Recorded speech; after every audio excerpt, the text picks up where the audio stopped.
Hello દોસ્તો, આગળના જો આપણા ટોપિકની અંદર જોવા જઈએ તો જીપીએસસી ક્લાસ 1ના જે આપણને કોર્સ આપેલો છે એમાં ટોપિક નંબર જે પેલો છે એની અંદર સબ ટોપિક છે એ બીજો, એટલા માટે આપણે એને ધ્યાનમાં લઈશું। આગળ કીધું છે કે અંક ગણિત સંબંધિત તર્ક, મેં જેમ કીધું કે ભાઈ ટોપિક તમારો મુખ્ય ટોપિક પેલો છે એની અંદર આપણે બાયફર્ગેટ કરેલા છે, એટલે બીજા નંબરનો ટોપિક અંક ગણિત સંબંધિત તર્ક એટલે શું? તો અંક ગણિત સંબંધિત તર્ક એટલે છે રિઝનિંગ, લોજિક તમે રિઝનિંગનું લગાડશો પણ ઉપયોગ તમે મેથેમેટિક્સનો કરશો, ગણિતનો। હવે આમાં છે ને તમારે પ્રાયોરિટી આપવી પડશે। શ્રેણી આવશે ત્યારે હું તમને સમજાવીશ કે ભાઈ પ્રાયોરિટી કેવી રીતે આપવી, અથવા તો જ્યારે શ્રેણી તમે સોલ્વ કરવા બેસો છો ત્યારે સૌપ્રથમ કયો વિચાર તમને પહેલાં આવવો જોઈએ। તો સૌપ્રથમ હું પ્રાયોરિટી આપીશ એ અવિભાજ્ય સંખ્યાઓથી ચાલુ કરીશ વિચારવાનું કે ભાઈ જે પેલું જે થિંકિંગ છે એ શેના ઉપર ડિપેન્ડન્ટ છે? તો અવિભાજ્ય સંખ્યા।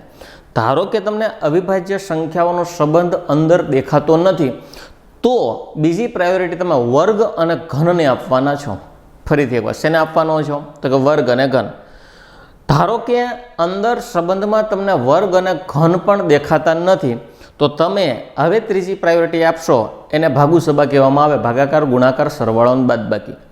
ધારો કે એવો પણ કોઈ કોન્સેપ્ટ નથી તો તમે ચોથી પ્રાયોરિટી જે આપવાના છો એ અપવાદને આપવાના છો। તમારા માટે આ 4 પ્રાયોરિટી છે।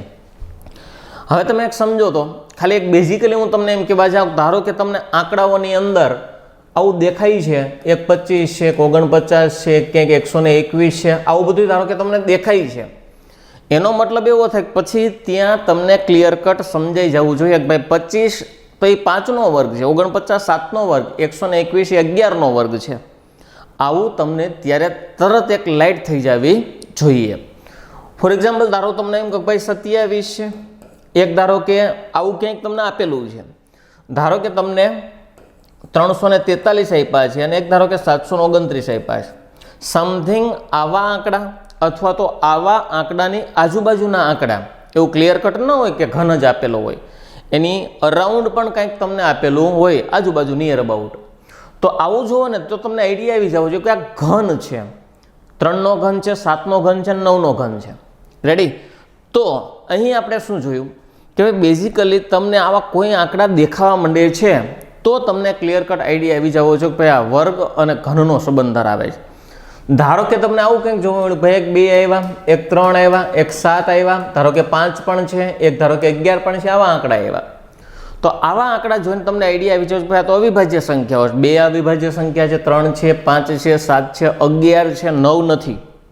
રેડી? 9 અવિભાજ્ય સંખ્યા છે નહીં। તો આંકડાઓને જ્યારે ઓબ્ઝર્વ કરશો ને ત્યારથી તમને આઈડિયા આવી જવો જોઈએ કે ભાઈ આમાં નીચે પૈકી કયો સંબંધ છે। જો આ ત્રણેયમાં એક પણ સંબંધ આપેલો ન હોય તો તમારે છેલ્લે ગુણાકાર, ભાગાકાર, સરવાળો અને બાદબાકીની ટ્રીક એપ્લાય કરવાની થશે। હવે એવું જરૂરી પણ નથી કે ભાઈ દર વખતે ગુણાકાર, ભાગાકાર, સરવાળો અને બાદબાકી જોઈએ, એ તમે આંકડાઓને જ્યારે ઓબ્ઝર્વ કરશો ને ત્યારે તમને ઓટોમેટિકલી આઈડિયા આવી જશે કે ભાઈ આની અંદર કવિએ કયો સંબંધ મૂકેલો છે। રેડી? તો સૌપ્રથમ જોવા જઈએ આપણો પ્રશ્ન નંબર પહેલો, તો ખાલી જગ્યા આપણને પૂરવાની છે। એક તમને મિસિંગ ફિગર નામનો કોન્સેપ્ટ છે, આખો તમને ડેટા આપેલો છે, 3 આપ્યા, 370 આપ્યા, 7 આપ્યા, 2 આપ્યા, 224 આપ્યા, 6 આપ્યા, 1 આપ્યા, 730 આપ્યા અને 100 આપ્યો ક્વેશ્ચન માર્ક। તો તમને એમ કહે છે કે ક્વેશ્ચન માર્કની જગ્યાએ કયો ઓપ્શન આવશે? હવે પહેલાં તમે વિચારો ને કે ભાઈ અવિભાજ્ય સંખ્યા, તો અવિભાજ્ય સંખ્યામાં બધી છે ને બેકી સંખ્યાઓ છે એટલે બધી વિભાજ્ય છે, 6 પણ વિભાજ્ય સંખ્યા છે, બાકીની બધી અવિભાજ્ય છે, તગડો, બગડો, સાતડો, એકડો અવિભાજ્ય છે, પણ આ ક્લિયર કટ બધી સંખ્યાઓ કેવી છે? પહેલાં વિભાજ્ય સંખ્યા છે, એટલે અવિભાજ્ય અને વિભાજ્યનો કાંઈ તમને સંબંધ લાગતો હશે નહીં। તો હવે હું થિંક કરવા જઈશ કે વર્ગ, તો એક વસ્તુ વિચારો ને કે ભાઈ કયા કયા પ્રકારના આવું કોષ્ટક તમને આપેલું હોય, કયા કયા પ્રકારના સંબંધ બની શકે? સમજો, આ બેયનો સંબંધ કરી અને અહીંયા આપેલું હોય, આ ઓપ્શન નંબર 1, આ બેયનો સંબંધ કરી અહીંયા આપેલું હોય, બીજો ઓપ્શન, પહેલું અને છેલ્લાનો સંબંધ લઈ અને વચ્ચે કોઈ આંકડો બનાવેલો હોય, આ 3 સંબંધ બને। એવી રીતે ઊભા પણ સંબંધ બને, આ બેયનો સંબંધ લઈ આ આપેલું હોય, આ બેયનો સંબંધ લઈ આ આપેલું હોય, કે ઉપર અને નીચેનો સંબંધ લઈને વચ્ચે તમને આપેલું હોય, તો જ્યારે આવા કોઈપણ પ્રકારના ચોરસની અંદર તમને જ્યારે આંકડાઓ આપેલા હશે એટલે કાં ઊભા સંબંધ હશે અથવા આડા સંબંધ હશે. રેડી? હવે પાછું વિચારો, અવિભાજ્ય નથી એટલે હું વર્ગ વિચારું કે ભાઈ 3નો વર્ગ કેટલો થાય? તો કે 9 અને 7નો વર્ગ કેટલો થઈ ગયો? 49.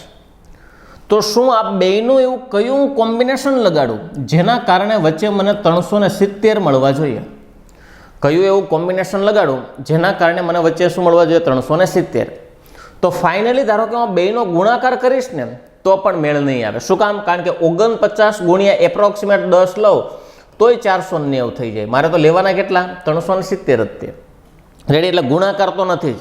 ધારો કે હું બેયને પ્લસ કરું તો પણ 370 બનવા પાત્ર નથી. એટલે વર્ગની મને અહીં કંઈ શોર્ટકટ્સ દેખાતી નથી. અને આમ પણ તમે જોઈ શકો યાર કે ભાઈ આજુબાજુના આંકડા બહુ નાના છે. એક 3 છે અને એક કેટલા છે ભાઈ? 7 છે. 3 અને 7. તો જો તમને 7નો ઘન આવડતો હોય ને તોય તમારું કામ ઇઝી પડી જાય. હું તમને એમ કહું ભાઈ 7નો ઘન કેટલો થઈ ગયો? 343. રેડી? 7નો ઘન કેટલો થાય? 343. હવે વિચારો તો 300 ની આજુબાજુ મળે છે તો હા, એનો મતલબ એવો થાય કે સંબંધ ઘનનો હોવાની શક્યતાઓ છે. 3નો ઘન વિચારો, 3નો ઘન કેટલો થઈ ગયો? તો કે 27. હવે વિચારો તો ધારો કે હું બેયને પ્લસ કરું છું 370 મળી જાય છે? હા, મળી જશે. જો 7 ને 3 10 ની 0 વધી આવી 1, 4 ને 2 6 ને 1 7 અને 3 ના 3 આવી ગયા કેટલા? 370. તો આવી રીતે મેં ફાઇન્ડ કરી શકું કે ભાઈ મને કોઈ પણ પ્રકારનો ઘનનો સંબંધ આપેલો છે. પાછું વિચારો, 2નો ઘન તો કે 8 થાય, વચ્ચે આવે પ્લસ 6નો ઘન 200 ને કેટલો થઈ ગયો? 16. રેડી? 16માં તમે 8 નાખો એટલે 24 થશે. તો આ બેયનો સરવાળો કેટલો થઈ જશે? 224. એટલે મને આઈડિયા આવી ગયો કે ભાઈ હવે આજુ અને બાજુ પહેલો અને છેલ્લાનો મને ઘન કરીને બેયનો સરવાળો આપ્યો છે. તો 1નો ઘન કેટલો થઈ ગયો? તો કે 1. 1નો ઘન 1 જ થાય. પ્લસ અહીંયા મિસિંગ ફિગર છે. જો અહીંયા મારે આ સંખ્યા ફાઇન્ડ કરવાની છે અને કઈ સંખ્યાનો હું ઘન કરવા જાઉં ને આ બેનો સરવાળો 700 ને કેટલો મળી જાય મને? 30. રેડી? 700 ને મને 30 મળવો જોઈએ. હવે પાછું વિચારો તો 1નો ઘન તો 1 તો આપ્યો જ છે એટલે આની અંદર એકડો તો હશે જ તે. તો ફોર એક્ઝામ્પલ ધારો કે 1ને હું બાદ કરી દઉં તો વધ્યા કેટલા? 729. તો આ જે કોઈ સંખ્યા હશે એનો ઘન 729 થતો હોવો જોઈએ. રેડી? અહીંયા 729 થાય ને પ્લસ 1 કરો એટલે 730 આવી જવાના. તો કઈ સંખ્યાનો ઘન 729 થાય? તો અહીંયા ક્લિયર કટ કહી શકું સાહેબ 9નો ઘન જે છે એ કેટલો થઈ જશે? 729. ક્લિયર છે? 9નો ઘન 729. તો આપણો જે પ્રશ્નનો જવાબ આવવાનો શું આવવાનો છે? તો કે સી મારા પ્રશ્નનો ફાઇનલ આન્સર આવવાનો છે. 9નો ઘન 729. વધવા જઈએ આગળ. પ્રશ્ન નંબર 2 ની આપણને વાત કરવામાં આવે કે આ આપણને આખા એક 3 ચોરસ આપેલા છે. રેડી? 1 2 અને 3 આવી 3 આકૃતિઓ મને આપેલી છે અને આ ત્રણેય વચ્ચે એક ચોક્કસ પ્રકારનો સંબંધ હશે. પહેલા આંકડાનું ઓબ્ઝર્વેશન કરો એટલે તમને આઈડિયા આવે કે ભાઈ ઉપર 48 મોટી સંખ્યા છે, નીચે બે સંખ્યા કેવી છે? નાની. તો આમ કહી શકું કે ભાઈ આમાં વર્ગ જેવી તો કોઈ વસ્તુ નથી. 8નો વર્ગ જોવા જાવ ને 8નો વર્ગ 64 થઈ જાય અને 12નો વર્ગ 144 થઈ જાય. એટલે જો વર્ગ ન હોય તો ઘન તો ન જોઈએ, કારણ કે ઘનનો તો આંકડો એના કરતાં મોટો આવે. 8નો ઘન 512 થઈ જાય. રેડી? એટલે કહેવાનો મતલબ એવો છે કે કઈ વસ્તુમાં તમારે થિંક કરવાનું છે ને એના ઉપર ફોકસ કરવાનું. એટલે પહેલાં તો અવિભાજ્યની કેન્સલ થઈ ગઈ, વર્ગ કેન્સલ થાય એટલે ઓટોમેટિકલી ઘન પણ કેન્સલ થઈ ગઈ. તો શું બને સમજો. હવે હું ગુણાકારને ધ્યાનમાં લઉં. ભાઈ 8નો ઘડિયો બોલો તો 48 આવે ને ત્યાં ઊભા રહી જાઓ એટલે તરત તમે કહેશો કે સાહેબ 8 ગુણ્યા હું 6 કરવા જઈશ ને ગુણ્યા 6 એટલે 48 થાય. 8 6 કેટલા થઈ ગયા? 48. અથવા તો એમ કહો ભાઈ 12 ચોક પણ 48 થાય એટલે અહીંયા ગુણ્યા કેટલા કરશો? તો કે 4. હવે આડેધડ નહીં હાલવાનું, આડેધડ ચાલવાનું થતું નથી. ગમે એમ કરીને મારી તોડીને નહીં ચાલવાનું. હાલો, અહીંયા મને ખબર પડી કે ભાઈ 8 6 48 થાય ને 12 ચોક 48 થાય છે. મને લોજિક મારું પરફેક્ટલી નથી ખબર. અહીંયા આવતા રહીએ 15 તેરી કેટલા થઈ ગયા? 45. તો અહીંયા હું કેટલા કરવાનું છું? ગુણ્યા 3 કરવાનું છે. 15 તેરી 45. હવે વિચારો 6 ના ઘડિયામાં ક્યાંય 45 આવે? 6 1 6 6 12 6 6 36, 6 7 42 ને 6 8 48. રેડી? તો ત્યાં ક્યાંય 45 આવેલા નથી. એનો મતલબ એવો થાય કે હું અહીંયાથી આ જે સંબંધ લેતો હતો ને એ કેવો છે? ખોટો છે. એવી રીતે વિચારો તો કે ભાઈ અહીંયાથી આ સંબંધ ખોટો હોય, નથી મળતો. એનો મતલબ એવો થાય કે જે આ હું વિચારું છું 12 ચોક 48 આ વસ્તુ કેવી હશે? રોંગ હશે. રેડી? શું કામ? કારણ કે જો અહીંયાથી આ મળતું હોય તો આમાંથી પણ આ મળતું હોવું જોઈએ. તો હવે શું થયું કે ભાઈ 8 6 48 15 13 45. પાછું વિચારો આ 6 ક્યાંથી આવ્યા? તો એનો મતલબ કે અહીંયા સાથે સંબંધ ધરાવતો હશે, આંકડો એક બાકી છે, એની સાથે સંબંધ ધરાવતો જ હોવો જોઈએ. જો સંબંધ ન ધરાવતો હોય તો આનું આપણો કામ શું હોય ભાઈ? એનો મતલબ એવો થાય કે આના શું કરી નાખ્યા છે અને અડધા કર્યા છે. એટલે ક્લિયર કટ આના અડધા કરી અને આની સાથે ગુણી ઉપરનો આંકડો મળે છે. તો અહીંયા પણ એવું થાય. જુઓ તો 6 છે ભાઈ, 6 ના અડધા કેટલા થઈ ગયા? તો કે 3. રેડી? તો આ જે આંકડો છે એના અડધા કરી અને આ આંકડા સાથે ગુણવાથી ઉપરનો આંકડો મળે છે. તો પાછું વિચારો તો, ધારો કે આ 8 ના અડધા કેટલા થઈ જશે ભાઈ? 4. 8 ના અડધા 4 થાય. હવે મારે 17 ગુણ્યા કેટલા કરવા પડશે? તો કે 4. 17 એકા 17, 17 દુ 34, 17 તેરી 51, 17 ચોક 68. તો ફાઇનલી આપણા પ્રશ્નનો જવાબ આવવાનો છે 60 કેટલો આવશે? 68 મારા પ્રશ્નનો ફાઇનલ આન્સર આવે છે. 68 જોવા જઈએ, ઓપ્શન કયો આપેલો છે? તો કે બીની અંદર તમને 68 જોવા મળે છે. રેડી? વધી આગળના પ્રશ્નની અંદર ક્વેશ્ચન માર્ક એટલે કે ક્વેશ્ચન માર્ક ખાલી જગ્યા આપણે પૂરવાની છે. પાછું એની એ વસ્તુ આવે છે. હવે આમાં એક ક્લિયર કટ તમને જોવાનું છે કે ભાઈ સંબંધ કઈ રીતે છે. અહીંથી ચાલુ કરો કે આ બે વસ્તુ, જો આમાં આ બે વસ્તુનો સંબંધ અહીં ન હોઈ શકે. આનો સંબંધ આની હારે હોઈ શકે, આનો સંબંધ આની હારે હોઈ શકે, અથવા આનો સંબંધ આની હારે અને આનો સંબંધ આની હારે. કાં ઊભા સંબંધ હોઈ શકે અથવા આડા હોઈ શકે. ધારો કે હું આડા સંબંધની તમને વાત કરવા જાઉં તો અહીંયા ગુણ્યા 3 થાય છે. ફરીથી વાર ગુણ્યા કેટલા થશે ભાઈ? ગુણ્યા 3 થાય એટલે 3 દુ 6 થાય. પણ 80 ગુણ્યા હું કેટલા કરું? 24 થાય. અથવા તો 24 માંથી 80 થાય છે? ના, આ વસ્તુ પોસિબલ છે નહીં. એટલે આડા સંબંધની મેં વાત કરી, ઉપર તમને મળી ગયું પણ નીચે પાછું મળતું નથી. રેડી? એનો મતલબ એવો થાય કે ભાઈ આજે આપણે સંબંધ અત્યારે જે મેં આડા સંબંધની મેં વાત કરી, રિલેશનની, એ વસ્તુ રોંગ છે. તો હવે વાત કરીએ ઊભા સંબંધની. હવે જો ઊભા સંબંધની વાત કરવા જઈએ તો અહીંયાથી અહીંયા આવવા માટે 20 માંથી 80 કરવા માટે મારે ગુણ્યા કેટલા કરવા પડશે? 40 કરવા પડશે. હા, થઈ જાય છે. 40 દુ 80. એવી રીતે અહીંયાથી અહીંયા આવવા માટે 6 ચોક 24 એટલે ગુણ્યા 4 કરવા પડ્યા. એ બની ગયું. તો એક બાજુ ગુણ્યા 40 છે, એક બાજુ ગુણ્યા 4 છે. જો અહીંયાથી અહીંયા ગુણ્યા 40 થયા હોય તો અહીં પણ એ વસ્તુ પોસિબલ થવી જોઈએ. તો વિચારો 3 ગુણ્યા હું 40 કરવા જાય છે એટલે 4 તેરીને 12 ને પાછળ એક શૂન્ય લાગી જાય છે ભાઈ. હવે કોન્સેપ્ટ ખબર પડી ગઈ કે ભાઈ 40 નો કોન્સેપ્ટ છે. તો ફાઇનલી હું આ સંખ્યામાં ગુણ્યા કેટલા કરવાનો છું? 4. તો વિચારો અહીંયા એવી હું કઈ સંખ્યા મૂકું કે જેના ગુણ્યા 4 કરતા મને જવાબ કેટલો આવી જાય? 36. રેડી? હજી એકવાર અહીંયા એવી કઈ સંખ્યા મૂકું કે જેના ગુણ્યા 4 કરતા મારો જવાબ કેટલો આવી જાય? 36. તો તરત તમે કહેશો કે સાહેબ 9 ચોક 36 થાય. ફરી 9 ચોક કેટલા થઈ ગયા? 36. એટલે આપણા પ્રશ્નનો જે જવાબ આવવાનો છે કેટલો આવવાનો છે? 9 આપણા પ્રશ્નનો ફાઇનલ આન્સર આવવાનો છે. રેડી? વધશું આગળના પ્રશ્નની અંદર. પ્રશ્ન નંબર 4, આપેલી આકૃતિમાં ક્વેશ્ચન માર્કની જગ્યાએ કઈ સંખ્યા આવશે? હવે આખે આખું આપણને ચોરસ આપેલું છે. આમાં બની શકે એકવાર તમે તમારા ખુદ જે છે માઇન્ડને એપ્લાય કરવાની પૂરેપૂરી ટ્રાય કરો, કંઈક તો વસ્તુ એ બનતી જ હશે. એ કઈ પછી 2 3 6 5 2 4 8 6 7 4 28 અને 11 ક્વેશ્ચન માર્ક 9 9 અને 10. હવે પાછું વિચારો 2 માં 1 નાખો એટલે 3, 3 ના ડબલ 6 અને 6 માંથી 1 કાઢો એટલે 5. આ એક સંબંધ બને. તો અહીંયા 1 નાખ્યો છે તો અહીંયા એને 2 નાખ્યા છે. એનો મતલબ એવો થાય કે ભાઈ જે 1 નાખ્યો ને 2 નાખ્યા ને એ સંબંધ કેવો છે? ખોટો. ઊભા સંબંધ વિચારો તો એની સંખ્યા રિપીટ થઈ. શું અહીં ક્યાંય રિપીટ થાય છે? તો કે ના. એનો મતલબ એવો થાય કે જે તમે વિચારો છો એ વસ્તુ કેવી છે? રોંગ છે. તો હવે હું શું કરીશ? એક આંકડાને સ્પેશિયલી ઓબ્ઝર્વેશન કરીશ કે ભાઈ આડા સંબંધ ઊભા સંબંધમાં પણ બની શકે અને આડા સંબંધમાં પણ બની શકે. પેલો આંકડો કયો આવ્યો? 2. પછી આવ્યો 3. તો ફોર એક્ઝામ્પલ આ 2 અને 3 બેનો ગુણાકાર કરું તો શું કાંઈ આગળના પાછળના આંકડામાં કાંઈ બને એવું છે? તો તરત તમે કહેશો કે સાહેબ 2 ગુણ્યા 3 એટલે કેટલા થઈ ગયા? તો કે 6. એટલે અહીંયા મને સમજાયું કે અહીંયા બેનો શું કર્યો છે? ગુણાકાર. પહેલા 2 આંકડાનો. પાછું વિચારો તો કે મારે જો 5 લાવવા હોય તો આ બેનો શું કરવો પડે? તો તરત તમે કહેશો કે સાહેબ તો એનો સરવાળો કરવો પડે. 2 3 કેટલા થઈ ગયા? 5. રેડી? એટલે કોન્સેપ્ટ અહીંયા સુધીનો થયો, પણ આ પરફેક્ટ સાચો જ છે એવું ન કહી શકાય. આગળ જોશો એટલે આઈડિયા આવશે. અહીં વિચારો 2 ચોક 8 ગુણાકાર છે, 2 4 બેનો સરવાળો કરો એટલે 6.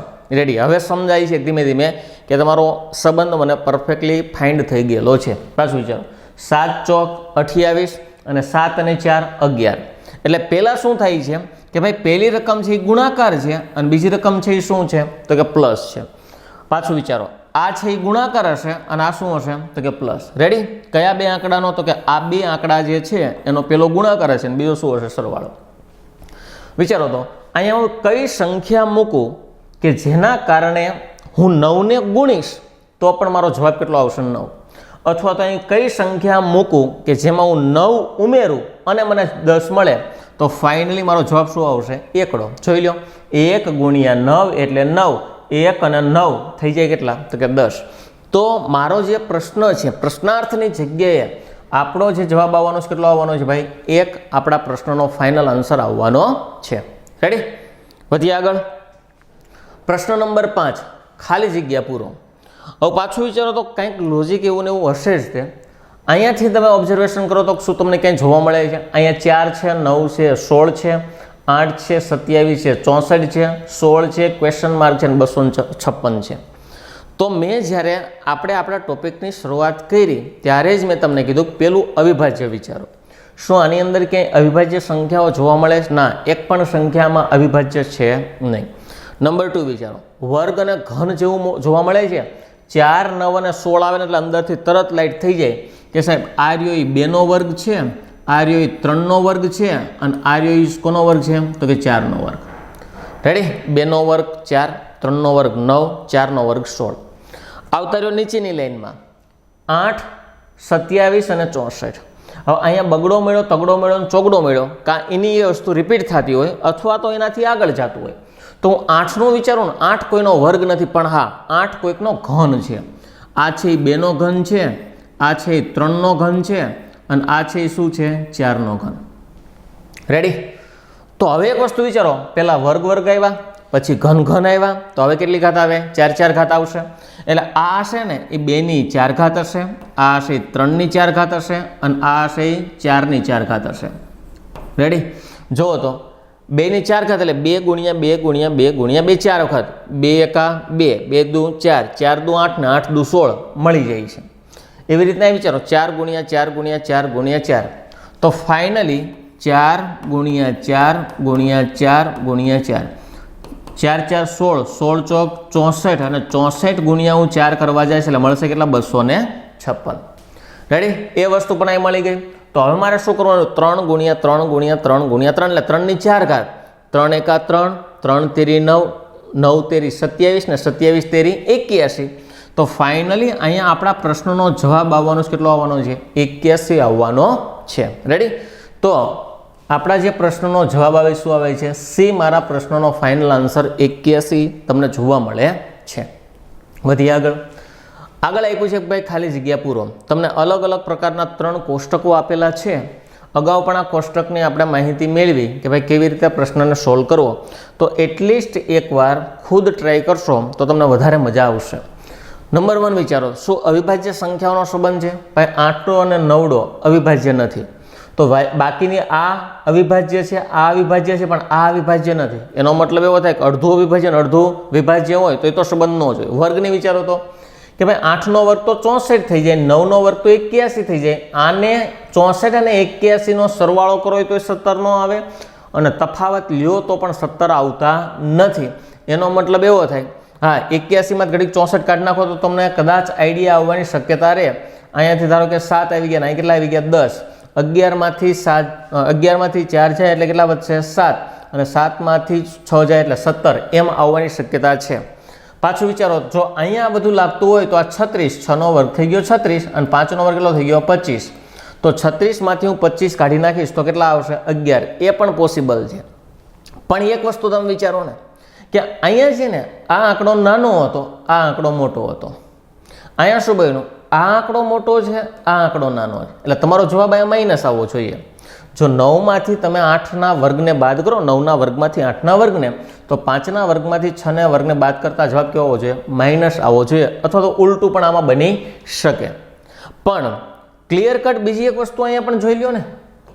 કદાચ હું તમને એમ કહેવા જાઉં છું આ વસ્તુ પોસિબલ છે, આ બધી રામાયણ કરવા કરતાં ઓલી વસ્તુ પોસિબલ થવાની શક્યતા છે. જુઓ તો ત્યાં ભાઈ 8 જેના 9 છે, વચ્ચેનો આંકડો મોટો છે, એનો મતલબ કે સંબંધ આ બેના સંબંધને જોડીને આ બનતું હશે. પાછું વિચારો, 9 અને 8, 8 અને 9 સરવાળો કેટલો થઈ ગયો? 17. 6 અને 5 સરવાળો કેટલો થઈ ગયો? 11. એવી જ રીતના 14, 13 અને 14 સરવાળો કરો તો 4 ને 3 7 ને 1 ને 1 2 27 મળે છે. તો આગળ અને પાછળનો સરવાળો કેટલો મળી જાય છે? વચ્ચેનો જે કોલમ છે તમને મળી જાય છે. અહીં વિચારો, 18 અને 9 કેટલા થઈ ગયા? 27. 24 અને 8 સરવાળો કેટલો થઈ ગયો? 32. એવી રીતના આ બેનો સરવાળો કરો, 2 ને 2 4 અને 3 ને 1 4, તો તમને 44 મળી જશે. આગળ વિચારો, 42 અને 14 સરવાળો કેટલો થઈ ગયો? 56. 58 અને 14 સરવાળો કેટલો થઈ ગયો? 72. તો ફાઇનલી મારે 52 પ્લસ એક્સ, ફરીથી વાર 52 પ્લસ એક્સ બરાબર આનો અને આનો સરવાળો કેટલો થવો જોઈએ ભાઈ? 76 થવો જોઈએ. રેડી? કેટલો થવો જોઈએ? 76. ફરીથી વાર પહેલો અને છેલ્લા કોલમનો સરવાળો વચ્ચે થશે, એટલે 52માં કઈ સંખ્યા ઉમેરું કે જેના કારણે મને 76 મળે? તો એક કામ કરું, 76માંથી આ 52 બાદ કરી દઉં, કારણ કે આ પ્લસ છે, આ સાઈડ જાય છે તો માઇનસ. તો 76માંથી હું 52ને શું કરી દઈશ? માઇનસ. રેડી? 76માંથી 52ને માઇનસ. 6માંથી 2 જાય એટલે 4 વધે, અને 7માંથી 5 જાય એટલે કેટલા વધશે? 2. તો ફાઇનલી અહીંયા જે આંકડો હશે એ તમારો કયો હોવો જોઈએ? 24 તમારો આંકડો હોવો જોઈએ. એટલે આપણા પ્રશ્નનો જવાબ શું આવી જશે? બી. તો પહેલા અને છેલ્લા કોલમનો સરવાળો મને ક્યાં મળે છે? વચ્ચે મળે છે. વધી આગળના પ્રશ્નની અંદર આ પ્રશ્ન શું કે સમજો. નીચેનામાં ખૂટતી સંખ્યા શોધો. જે આપણને મિસિંગ ફિગર આપેલો છે આવડવા, એ મારે ફાઇન્ડ કરવાનો છે. હવે તમે વિચારો, આખાનું તમે ઓબ્ઝર્વેશન કરશો એટલે તમને બે આઈડિયા આવશે. ભાઈ અહીંયા છે ને 16 છે, 16 આવે એટલે પહેલો આઈડિયા છે ને તમારા વર્ગ ઉપર જવાનું છે, અવિભાજ્ય તો નથી જ. શું કામ? કારણ કે 12 નથી, આ 16 નથી, 25 પણ નથી, 4 પણ નથી, આ વિભાજ્ય સંખ્યાઓ નથી, વિભાજ્ય સંખ્યાઓ છે. તો ફાઇનલી હું વર્ગ ઉપર જઈશ તો હું કહી શકું ભાઈ આ રહ્યો ને 16 4નો વર્ગ, એટલે અહીં સાઈડમાં લખ નાખું, આ કોનો વર્ગ છે? 4નો. 25 છે એ 5નો વર્ગ છે, અને 4 છે એ કોનો વર્ગ છે? 2નો વર્ગ છે. રેડી? આવું મેં એક નક્કી કર્યું, ભાઈ આ કોકના વર્ગ છે. પછી જો વર્ગવાળી વાત નહીં હોય તો બીજું કંઈક આપણે કોઈક વસ્તુના ધ્યાનમાં લઈશું, પણ અત્યારે મને એટલી ખબર પડે કે ભાઈ આ વર્ગ છે. તો વિચારો તો ધારો કે આ 25 જો આ વર્ગ હોય, આડો સંબંધ હોઈ શકે અથવા ઊભો સંબંધ હોઈ શકે. આડા સંબંધમાં કોણ છે? 17. પછી કોણ છે? 13. જો હું બેનો સરવાળો કરીશ ને તો મને 30 મળશે, અને જો હું તફાવત લઈશ, સરવાળો કરું તો 30 મળે, અને તફાવત લઉં તો કેટલા મળે? 4. આ 30 કે 4 કોઈને પણ 19 સાથે સંબંધ નથી, અથવા તો આજુબાજુનું નથી. રેડી? એ કઈના સંબંધ છે નહીં. તો શું થાય? ઊભા વિચારો તો 17 અને કેટલા આવ્યા? 12. તમે સરવાળો કરો તો કે ભાઈ 7 ને 2 9 અને 1 ને 1 2, એટલે થાય છે કેટલા ભાઈ? 29 સરવાળો તમારો થાય છે. તો 25 ની આજુબાજુ ક્યાંય નથી લાગતો, છે ખરા પણ થોડોક બધો દૂર છે, 4 ડિફરન્સ છે. તો હું તફાવત કાઢું કે ભાઈ 17માંથી 12 જાય તો કેટલા વધશે? તો કે 5. 17માંથી 12 જાય એટલે વધે કેટલા? 5. તો શું અહીંયા તમને કંઈ 5 જેવું દેખાય છે? હા, 5નો શું દેખાય છે? વર્ગ. મેં નક્કી કર્યું છે, જે ફાઇનલી તમને નથી કહેતો કે જ વસ્તુ હોઈ શકે, જે મેં ફાઇનલી નક્કી કર્યું નથી. રેડી? તો આગળ વિચારો તો હમણાં આપણે કીધું ભાઈ સરવાળો કરો તો 29 થાય ને 25ની આજુબાજુ. તો અહીં વિચારો તો આનો સરવાળો કરવા જાવ એટલે 13માં 11 નાખો એટલે 24 થાય. શું 24 ને ચોકડાને ક્યાં લાગે વળગે? 24 ક્યાં? 4 ક્યાં? એનો મતલબ એમ કે અહીંયા જે હું તમને કહેતો હતો ભાઈ નજીક છે તો એ બીજામાં લાગતું નથી, એટલે એનો મતલબ એવો થાય કે આ 29 વાળું જે લોજિક હતું એ કેવું હતું? ખોટું. તો હું શું કરીશ કે અહીંયા જે મેં કોન્સેપ્ટ એપ્લાય કર્યો, તફાવત લ્યો અને વર્ગ કરો. તો પાછું વિચારો, 13માંથી 11 જાય એટલે 2, અને 2નો વર્ગ કેટલો થઈ ગયો? તો કે 4. રેડી? ઉપરમાંથી નીચેની સંખ્યા બાદ કરી અને એનો શું જોવા મળે છે? વર્ગ જોવા મળે છે. એવી જ રીતે આગળ વધીએ. ધારો કે 19માંથી 16 જાય, હવે આ વર્ગનું કાંઈ કામ નથી. શું કામ? કારણ કે લોજિક જ બીજા નીકળ્યા. રેડી? 19માંથી 16 જાય એટલે 3 વધે અને 3નો વર્ગ કેટલો થઈ જાય ભાઈ 9 થવાનો છે. એટલે આપણા જે પ્રશ્નનો જવાબ આવશે ફાઇનલી શું આવવાનો છે તો કે 9. ઓપ્શન ચેક કરવા જઈએ, ઓપ્શન કયો આવે છે એની અંદર મને 9 જોવા મળે છે. રેડી? વધી આગળના પ્રશ્નની અંદર. પ્રશ્ન નંબર 8, નીચે ક્વેશ્ચન માર્કની જગ્યાએ કયો અક્ષર આવશે? હું વાત કરું જીપીએસસી ક્લાસ 1 2014 ના પ્રશ્નપત્રની અંદર આ પ્રશ્ન તમને આપેલો છે. હવે અહીંયા છે ને કે તમને સંખ્યા નથી આપેલી, પણ અહીંયા તમને મૂળાક્ષરો આલ્ફાબેટ જોવા મળે છે અને આ તમને ક્વેશ્ચન માર્ક છે. પહેલાં ઘાયે તમે જોશો એટલે તમને એવો જ આઈડિયા આવશે કે સાહેબ ડબલ એસ છે, ENT, એનો મતલબ એવો થાય કે બીજું અને આ ચોથું આ બે કોલમ કેવા છે? સમાન છે. નંબર 2, ડબલ F, તો આ ત્રીજું અને પેલું કોલમ કેવા છે? સમાન. તો જો અહીં ઈ હોય તો અહીં પણ શું આવશે? ઈ આવશે. પણ ભાઈબંધ આ જીપીએસસી ક્લાસ 1નો દાખલો છે, આવા સાવ સંબંધ હોય નહીં. બેઠે બેઠું જ નહોતું મૂક્યું હોય કે તમે તરત ફટાફટ ઉપાડી દો. એનો મતલબ એવો થાય જો આની અંદર ઓપ્શન ઈ પણ તમને આપેલો છે પણ આ કેવો છે ભાઈ? રોંગ છે. રેડી? તો વિચારો તો આની અંદર લોજિક શું લાગશે? જ્યારે આવા કોઈ પણ પ્રકારના પ્રશ્નો હોય ત્યારે હંમેશા લોજિકની અંદર પેલી પ્રાયોરિટીની હું વાત કરવા જાઉં ને તો એક તમારે મહિનાના નામને પ્રાયોરિટી આપવી. કયા નામને આપવાની થશે? મહિનાના નામને. એક પ્રાયોરિટી આપવાની થાય દિવસોના નામને. ફરીથી કર, કોને નામને આપવાની થશે? દિવસોના નામ. મહિના એટલે જાન્યુઆરી, ફેબ્રુઆરી, માર્ચ, એપ્રિલ, મે, જૂન, જુલાઈ, ઓગસ્ટ, સપ્ટેમ્બર, ઓક્ટોબર, નવેમ્બર અને ડિસેમ્બર. દિવસો આવશે એટલે સન્ડે, મંડે, ટ્યુઝડે, વેનસડે, થર્સડે, ફ્રાઈડે અને સેટરડે. રેડી? તો આ બધા જ ને પેલી તમારે પ્રાયોરિટી આપવાની થાય. ક્યારે? લોજિકલ ક્વેશ્ચન હોય ત્યારે, કે જેની અંદર ABCDનો કોઈ ઉપયોગ ન હોય. આની અંદર મૂળાક્ષરો છે પણ ABCD વાઇઝ નથી, સમજો. રેડી? આમાં એક તમારે તર્ક છુપાયેલો છે, તર્કને તમારે ફાઇન્ડ કરવાનો છે. અને આવા પ્રશ્નો હશે ને તો જો એકવાર તમને તર્ક મળી જશે પછી બહુ વાર લાગશે નહીં, ફટાફટ તમારો જવાબ આવશે. તો અહીંયા શું થાય છે કે ભાઈ મહિના અથવા દિવસોના કોન્સેપ્ટને ધારો કે ધ્યાનમાં લેવા જઈએ.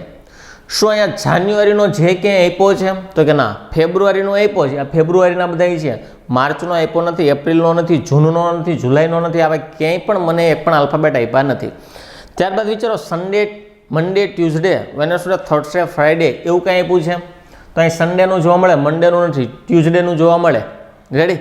વેનસડેનું નથી, ફ્રાઈડેનું જોવા મળે, સેટરડેનું જોવા મળે. તો કહેવાનો મતલબ એવો છે કે અલગ અલગ કોન્સેપ્ટ ભાઈ જોવાનું તમારે રહેશે. પણ અહીંયા નથી મહિનાનો કોન્સેપ્ટ, નથી દિવસોનો કોન્સેપ્ટ. આ અગાઉની પરીક્ષાઓમાં પૂછાઈ ગયેલા કોન્સેપ્ટ છે એટલે મેં તમને અહીંયા કીધું. બાકી અહીંયા આપણે જોવા જઈએ તો એવા કોઈ કોન્સેપ્ટ છે નહીં. આજની પ્રાઇમરી LKGથી તમે ચાલુ કરો છો ત્યારે તમને શીખવાડવામાં આવતો આ કોન્સેપ્ટ છે. તો સૌપ્રથમ તમે જ્યારે LKGની અંદર એડમિશન આપણે લઈએ છીએ, આપણે તો નથી કર્યા પણ અત્યારની જે જનરેશનની વાત કરવા જઈએ તો સૌપ્રથમ એને ABCD શીખવાડવામાં આવે. હમણાં કીધું કે ભાઈ ABCDની અંદર કોઈ કોન્સેપ્ટ છે નહીં. ત્યારબાદ એમને 100 એકડા શીખવાડવામાં આવે, 1, 2, 3, 4, 5, 6. પણ એમને ઇંગ્લિશમાં શીખવાડવામાં આવે. તો બસ આ ઇંગ્લિશના 100 એકડા છે. કેવી રીતે જોવો તો કે ભાઈ પહેલાં 1 આવે એને ઘડીક કાઢી નાખો, પછી શું આવે? 2, પછી શું આવે તો કે 3, પછી શું આવે તો કે 4, પછી શું આવે તો કે 5. રેડી? પછી શું આવે તો કે 6 આવે, પછી આવે 7 આવે, પછી આવે 8 આવે, પછી આવે 9 આવે અને પછી શું આવશે ભાઈ? 10. રેડી? 9. પછી પાછું વિચારો 11 આવે, પછી આવે 12 આવે, પછી આવે 13 આવે, પછી આવે 14 આવે, પછી આવે 15 આવે, પછી આવે 16 આવે, પછી આવે 17 આવે, પછી આવે 80 આવે, પછી આવે 19 આવે અને છેલ્લે કોણ આવશે? 20. રેડી? 16, 17, 18, 19 અને 20. તો અહીંયા શું લીધું? મૂળાક્ષરો તમને જે 100 એકડા આપેલા છે એના પહેલા આલ્ફાબેટ તમને લીધેલા છે. જો 2 નો T, 3 નો T, 4 નો F, 5 નો F, પછી 6, 7 ના 2 S, 8 નો E, 9 અને 10 ના N અને T, 11, 12, 13, 14, 15, 16, 17, 18, 19, 20. તો અહીંયા શું છે ભાઈ? 100 એકડા જે સ્પેલિંગ છે 100 એકડાના એના પહેલા આલ્ફાબેટ પહેલાં મૂળાક્ષરો લેવામાં આવેલા છે. તો વનનો સ્પેલિંગ શું થઈ ગયો? ONE. એનો મતલબ કે ONE નો પહેલો જે મૂળાક્ષર છે એ શું છે? O. તો અહીંયા તમારા પ્રશ્નનો ફાઇનલી આન્સર શું આવવાનો છે? O આવવાનો છે. રેડી? તો આ હતા એ શું હતા? આપણા અંક ગણિત સંબંધિત તર્ક હતા, જે અગાઉની પરીક્ષામાં પ્રશ્ન પૂછાઈ ગયેલા છે એને રિલેટેડ આપણે એ વસ્તુને ધ્યાનમાં લીધી. તો તમારા જીપીએસસી ક્લાસ 1ના કોર્સમાં પહેલો જે ટોપિક છે એની અંદર સબ ટોપિક 2 ભણ્યા. એક આપણે તાર્કિક ક્ષમતાવાળા અને એક અંક ગણિત સંબંધિત તર્ક. આઈ હોપ કે આખો જે પહેલો ટોપિક હતો એ તમારો ક્લિયર હશે. મળીએ નેક્સ્ટ લેક્ચરની અંદર એક ટોપિક નંબર 2 સાથે. ત્યાં સુધી થેન્ક યુ વેરી મચ.